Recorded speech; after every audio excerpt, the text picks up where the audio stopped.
I can remember going to the barber shop in the morning, and where they cut hair was up in the front of the barber shop, and then there was a wall that separated that front from a room in the back, was a kitchen. And they had the second floor of the barber shop. They had bedrooms up there.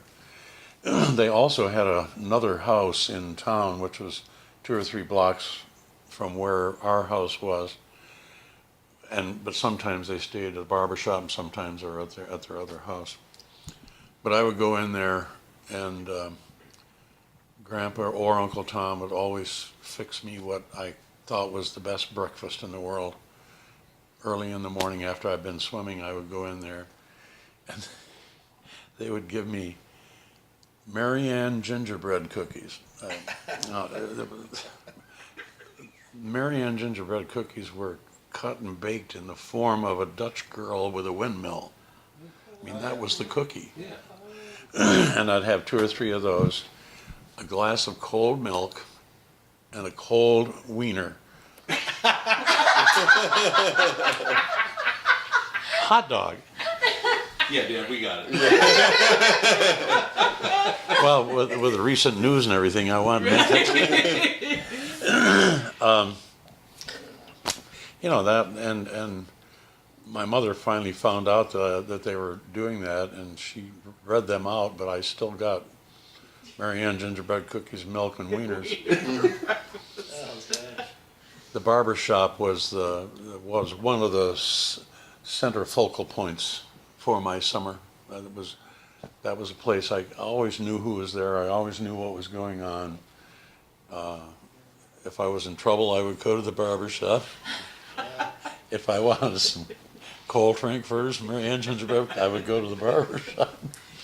So it was one of the focal points as I remember my childhood. And every barber shop, or at least in those days, had a barber pole. It was part of the advertising. The pole with the red and white stripes on it, and it would turn around. Well, they had a pet squirrel. I say it was a pet squirrel. I mean, it was always caged. They didn't train the squirrel to come when you call it or anything. So it wasn't that kind of a pet, but it was. And they had their cage for the squirrel was in the front window of the barber shop.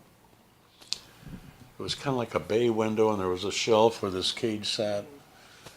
And they figured out that this squirrel would run on the treadmill, and they figured a way of gearing the axle of that treadmill to a set of gears that ran to the barber pole. And when the squirrel ran on the treadmill, it would turn the barber pole on. Kid you not. One day, my Uncle Tom had been out, and he came back to the barber shop, and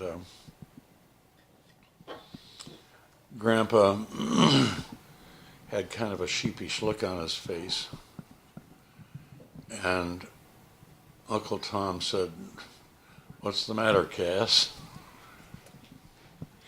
And my grandfather said, "Buddy is dead." That's the name of the squirrel. Buddy is dead. And Uncle Tom's favorite phrase, it was kind of like a paraphrase, if he wanted to make a point or he wanted to get your attention, he'd say, "Good God Almighty." Cass, "Good God Almighty, Jim." Waldemer, "Good God Almighty." At this point, when my grandfather said, "Buddy is dead," my Uncle Tom said, "Good God Almighty, Cass, what happened?" My grandfather said, "Well, I noticed that Buddy had a bad tooth."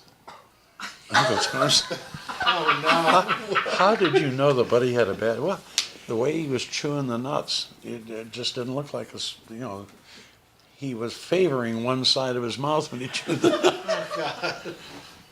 nuts. Uncle Tom said, "Well, what has that got to do with Buddy being dead?" Grandpa said, "Well, I figured that he'd be a lot more comfortable if that bad tooth was out of there." So he says, I got a hold of him and got a pair of rat-tailed pliers. He says, I was able to get his mouth open, got down in there. He says, I got that little tooth and I jerked it out. And he says, but apparently I was holding him too tight.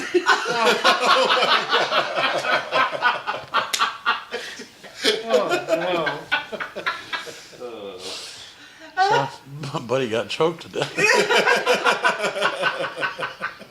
Good God Almighty! Did they replace the squirrel, or was that the end of I don't think so. the moving barber? I think that was So at that time, Dad, the still barber pole was a monument to Buddy.